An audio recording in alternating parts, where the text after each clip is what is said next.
Hi everybody, it's FIBO Group and you're watching to the Market Watch review. Equity markets in Asia Pacific were mixed.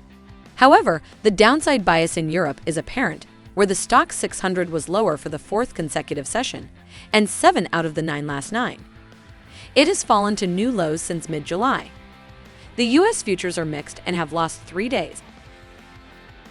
Although the US dollar is generally stronger against major currencies, the yen and the Australian dollar are not much change. After trading at $1,711, gold traded at $1,711 in August after being above $1,800 during the middle of August. The violent protests in Iraq caused the October WTI contract to reverse lower yesterday. Today, it is testing the 200-day moving average at $89.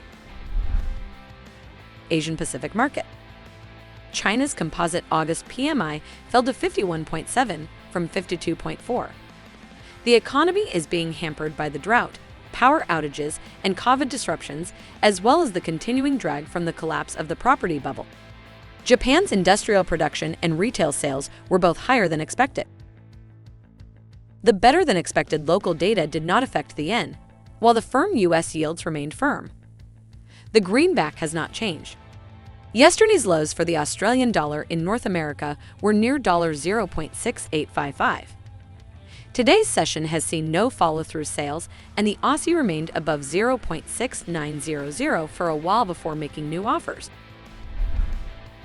Market of Europe.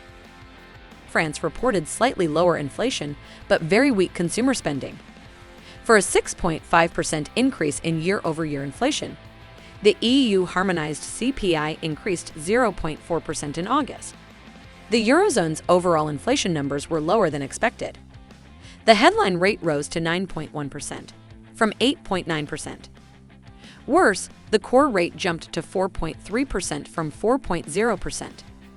Bloomberg's survey forecast a core rate of 4.1% for the year. Just minutes before the report, the euro had fallen to session lows. The euro held above $0.9900 during Monday's test before being sold in North America to $0.9980 yesterday.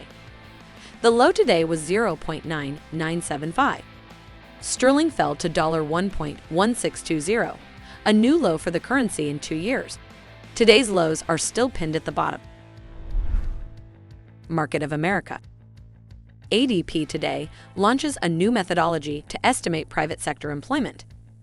According to ADP press release, the new methodology will provide more reliable estimates of private sector employment using granulated data that is based on payrolls for 25 million workers in the United States. Yesterday's report on job opportunities was about 850,000 higher than anticipated, and the June series was revised lower. Yesterday's unexpectedly low Canadian second quarter current accounts surplus warns about downside risks in today's second quarter GDP report. Today's US dollar trades at new highs against the Canadian dollar. That's all for me. Closely monitor the news background and be prepared for all the surprises of the market.